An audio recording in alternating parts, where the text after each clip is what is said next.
Naand, goeie naand, is almal wakker? Goeie naand julle, dit is so lekker om saam met julle te kuier vanaand. Ek is Cyan vir die van julle wat my nog nie ken nie. En ons is vanaand in ons eerste week van ons No Filter series en dit is leef met integriteit. So ons fokus baie op dit in die volgende paar weke, so ek wil jou regtig aanmoedig om sommer elke week by te woon. Maar ons weet dat in Christus is ons volmaak. Amen. Ons weet dat in hom het ons alles wat ons eintlik nodig het. En dat hy aan die kruis gesterf het vir ons. En sonder hom is ons natuurlik niks nie.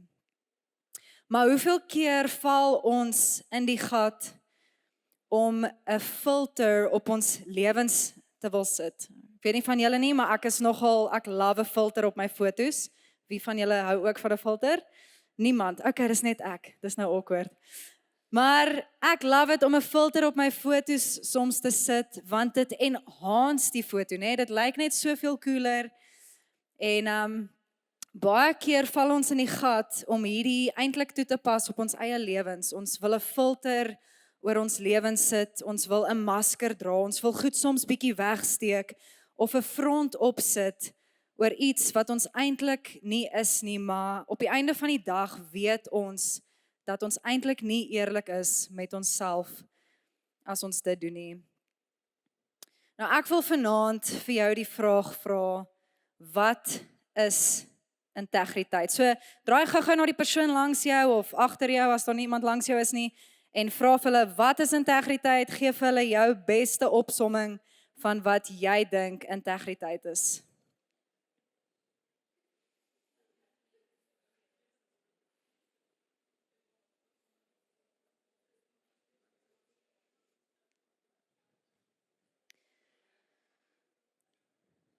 Okay, so ek vermoed hier het 'n paar van hierdie antwoorde dalk uitgekom, dalk het daar iets anders uitgekom, maar integriteit is om die waarheid te praat.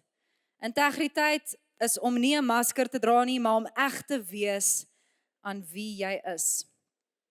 Integriteit is om nie te sondig nie. Integriteit is om nie slegte gewoontes te hê nie. Maar voor ons eintlik indelf in die definisie van integriteit in, kom ons kyk eers wat integriteit nie beteken nie. So wat dit nie is nie, dit is nie sonde bestuur nie, sin management. En dis ook nie behavior modification nie, of die mooi Afrikaanse woord daarvoor is gedragsverandering. So, daar is ek en my man en my seentjie. Seentjie is vanaand by ouma. En maar Luca is ons seentjie en hy is nou 4 jaar oud. Toe hy jonger was, toe sê hy altyd 2 jaar oud. Dit was baie cute. Maar hy is nou verby daai fase, maar hy is nou 4 jaar oud en ek en my man het sommer vroeg vir mekaar gesê in Luca se lewe, ons wil graag 'n kind grootmaak of kinders, as you can see, grootmaak met goeie maniere en wat gedissiplineerd is, want ons weet dit gaan 'n blessing wees vir ons en vir almal om hulle. En natuurlik met hierdie journey van 'n 4-jarige seentjie, elke keer wanneer hy gaan piepie, dan los hy die seat op. En ons probeer hom mos nou natuurlik leer van 'n vroeë ouderdom af, wanneer jy klaar gepiepie het, dan sit jy die seat plat, want is maar net goeie maniere en dis baie lekkerder vir mamma om daarna te gaan piepie, want daar's nie 'n oop seat nie, girls, né? Amen. Mans, julle is veilig vanaand, net vir hierdie ronde, want dit is nie 'n gedragsverandering gesprek nie, okay? So. Maar natuurlik wil ons hom nou hierdie leer en dankie tog vir my man, want hy demonstreer dit eintlik in ons huis. Dankie liefie. So dit maak dit heelwat makliker want hulle letterlik hou alles dop wat ons doen en hulle probeer dit ook natuurlik presies soos ons doen. Nou wanneer Luka nie die seat plat sit nie, het ons klomp maniere wat ons kan besluit om te reageer. So eerstens kan ek vir hom sê, Luka, dis nou die 1000ste keer, hoeveel keer moet ek praat? Hoeveel keer moet ek vir jou sê, sit net die seat plat? Dit gaan nie goed afloop nie, hy's 4 jaar oud. Hy gaan probably afskakel en emosioneel word, want dit is nie vir hom lekker om nou dit so te hanteer nie, né? Dit gaan nie vir hom lekker wees nie. Ek gaan eintlik meer skade doen as wat ek goed kan doen. Of ek kan sarkasties wees en vir hom sê, toe maar, geen probleem nie, ek sal dit sommer vir jou toemaak. En hy gaan very innocently sê, dankie mama, want hy verstaan nie sarkasme nie. Ek was al sarkasties met hom, I have found myself in this place. Die eendag toe gooi hy 'n tantrum, en ek sê toe vir hom, sjoe, dis mooi, en hy kyk so vir my en ek soos, nee Luka, dit is nie mooi nie. Toe besef ek, hy is so innocent, hy verstaan nog nie, wat is sarkasme nie. So natuurlik, it defeats the purpose. Dis net nie wys om dit so te hanteer nie. Albei hierdie opsies gaan hom los in 'n plek van skuld, skaamte en seer. Hier is hoe ons besluit het, ons eerder reageer wanneer Luka wel die seat oplos. En dit is, Luka, kan jy onthou wat doen 'n gentleman na hy gepiepie het? En dan gaan daai liggies aan en hy is sommer opgewonde om die seat te gaan toemaak en te flush. So ons kry sommer dubbel terugvoer van hom af. Maar dit is so mooi om te sien dat hy dit wil doen, want hoekom is dit so? Dit is nie omdat ons probeer sy gedrag verander nie. Dis eerder omdat ons sy identiteit aanspreek. En omdat hy natuurlik nog nie fisies volwasse is nie, moet hy soms herinner word aan hierdie identiteit. Jy is 'n gentleman, onthou jy nou weer? O ja, okay, 'n gentleman doen A, B en C. Ek wil vir julle 2 definisies gee vanaand van integriteit en die eerste een is honesty and adherence to moral principles, soundness of character. En die tweede een is the state of being whole, unimpaired, undiminished in a perfect condition. En as ons nou 'n bietjie verder delf in hierdie enetjie, dan sal ons sien daar's 'n morele komponent en dit is my ontdekking van my nuwe natuur in Christus. Net soos wat ons Luka herinner, hey, onthou jy wat is jou identiteit? Sit ons hierso vanaand en ons het 'n nuwe identiteit in Christus. En wanneer ons dit ontdek, leef ons met 'n morele komponent in ons lewens. En die tweede enetjie is 'n heelheid komponent. So om hierdie nuwe natuur te vat en dit eintlik fisies uit te leef in my daaglikse lewe. Nou ek weet jy sit van julle vanaand wat al vandat ek hier opgestap het vir die pizza box kyk. As julle hom kan sien, anders is dit nou baie awkward. Van julle het al vroeër vir my gevra, hoekom is daar 'n pizza box? Maar julle sit en dink net aan kos. So dit is onaanvaarbaar. Dit is nonsens. Ek weet julle gaan nie gaan takeaways kry, maar just byt net bietjie vas, okay? Nee, ek grap somme. Maar ek wil bietjie by julle hoor, wie is stout vir 'n Uber Eats of 'n Mr. D? Ons weet die persoon na wie toe te draai in hierdie plek is Myron. Ek weet nie waar sy nou nie, maar ek sweer daai ou het aandele in Uber Eats en Mr. D. Want hy is elke dag op daai apps besig om vir hom kos te bestel.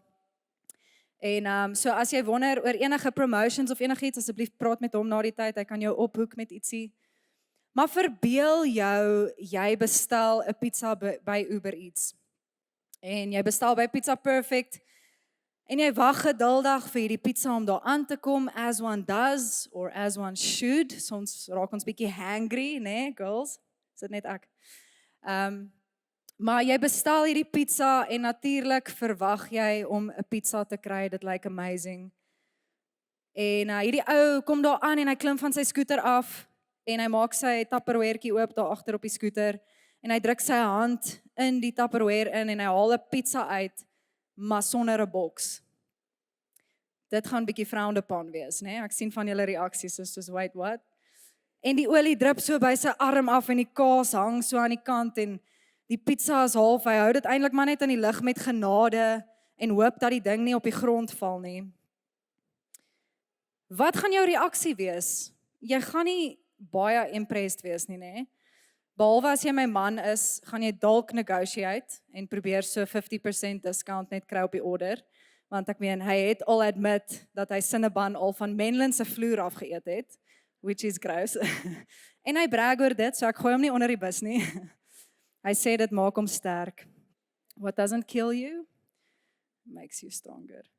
Maar jy gaan nie baie impressed wees as jy dink jy het R180 betaal vir 'n pizza en hierdie ou haal dit uit hierdie very gross Tupperware boksie uit en hy gee dit vir jou so aan en jy soos, wag, wat doen jy? Eerstens, die pizza is gecontaminate nou, né? Ek dink ons almal kan dit sê, dis baie gross. Never mind die feit dat die ou dit letterlik op sy hand vir jou oorhandig en vir jou die woord oorhandig fisies opvat, letterlik opvat nie. Dit is ook obviously 'n no-go, want dit kan net voedselvergiftiging veroorsaak, want alles buite die boks het nou klaar eintlik die pizza ge-attack, al die germs, al die goed wat nie daar moet wees nie, né? En natuurlik gaan die pizza ook nie in sy oorspronklike vorm daar aankom nie. So hy gaan probably bietjie verlep wees daar in die Tupperware en it's just not gonna go down well. Maar alhoewel hierdie pizza natuurlik nie 'n mens is nie, dink ek hierdie is 'n baie goeie illustrasie wat ons kan terugtrek na ons eie lewens toe. En soos wat hierdie pizza obviously nie reg afgelewer word nie, kan ons eintlik, dis veilig om te sê, die integriteit van die pizza is eintlik maar gecompromise, né? Dink ons almal kan dit admit. En wanneer ons ook nie in ons oorspronklike design function nie, dan function ons nie uit 'n plek van heelheid. Of dit wat die Here eintlik intended het vir ons, net soos wat 'n pizza in 'n pizzaboks afgelewer moet word nie. 1 Korintiërs 1:30 sê, "But God has brought you into union with Christ Jesus.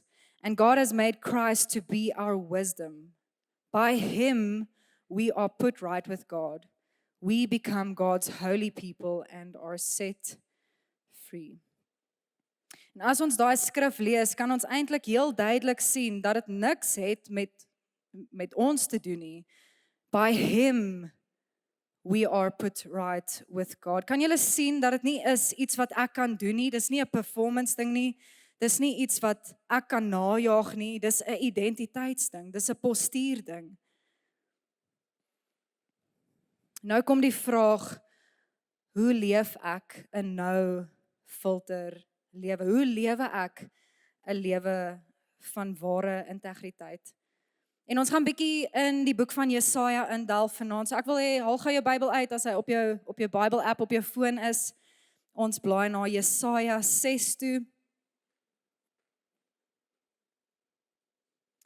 En ons lees sommer vanaf vers 1 tot vers 8 en wat ook al translation jy mee gemaklik is.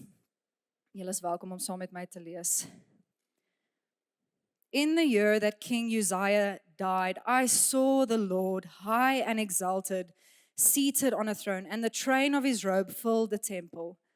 Above him were seraphim, engele, each with 6 wings. With 2 wings they covered their face, and with 2 they covered their feet, and with 2 they were flying.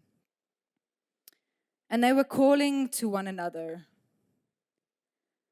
"Holy, holy, holy, set apart is the Lord God Almighty. The whole earth is full of his glory." At the sound of their voices, the doorposts and thresholds shook, and the temple was filled with smoke.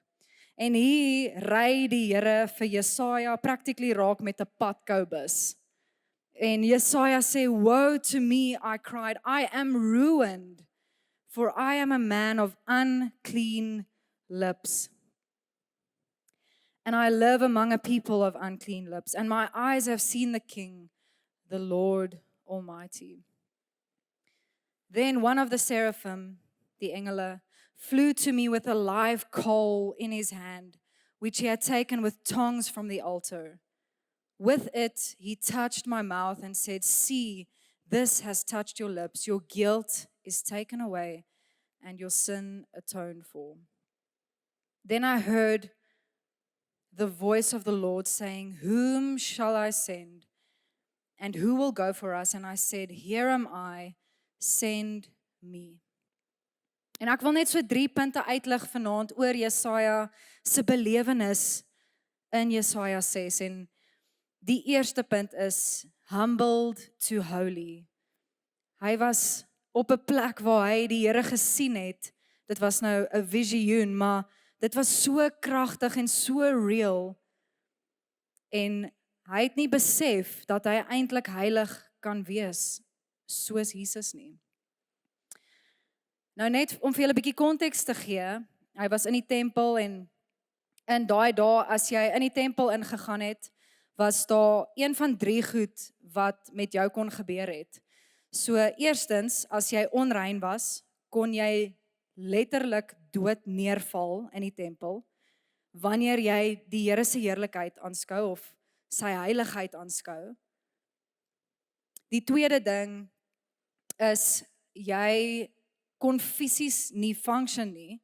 So jou liggaam was net so in awe van die Here se heiligheid dat jy net nie kon function nie. Of die derde ding was die Here kon besluit om jou te reinig in die tempel. En dit was die geval met Jesaja hierso. Ons sal nou daarby uitkom. Maar skus, laat ek net gou. Ons verwys nou weer na vers 3 en dit sê, "And they were calling to one another, Holy, holy, holy is the Lord God Almighty.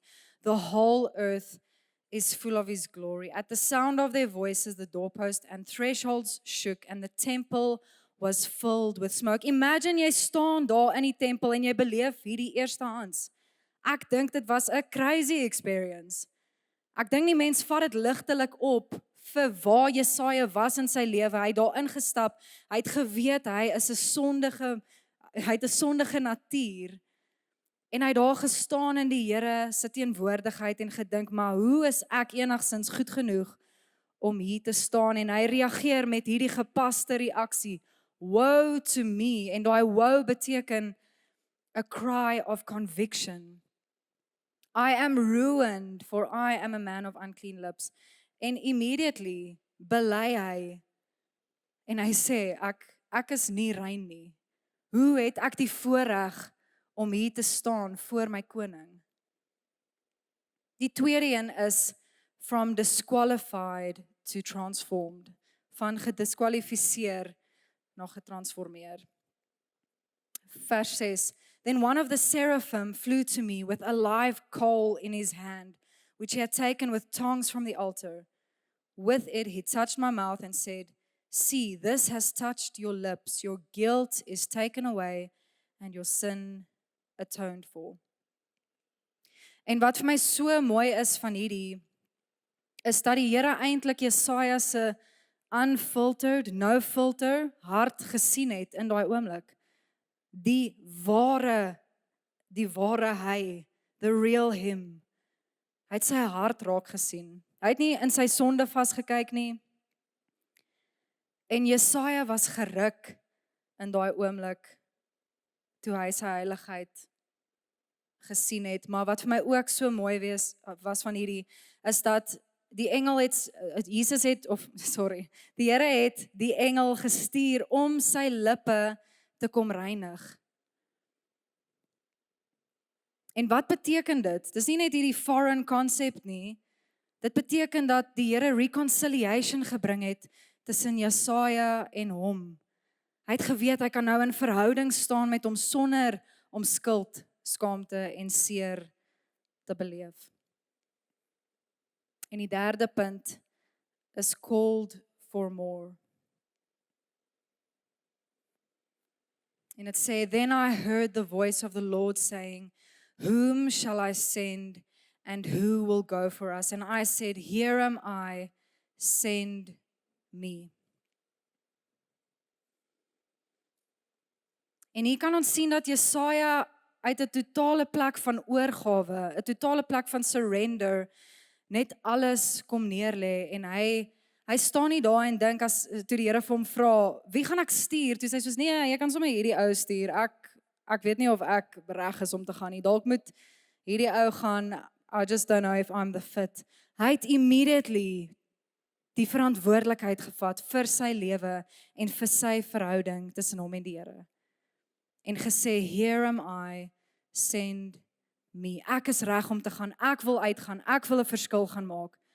Ek wil 'n lewe van integriteit leef. Ek wil hom aanskou en ek wil vir mense wys wie hy is. I'm taking the responsibility. En dalk sit jy vanaand hierso en jy kan op 'n paar plekke wees vanaand. En die een kan wees dat jy dalk voel jy's gediskwalifiseer, jy's nie goed genoeg vir hierdie roeping nie. Jy het al te veel keer opgemors, jy het al te veel keer slegte besluite gemaak.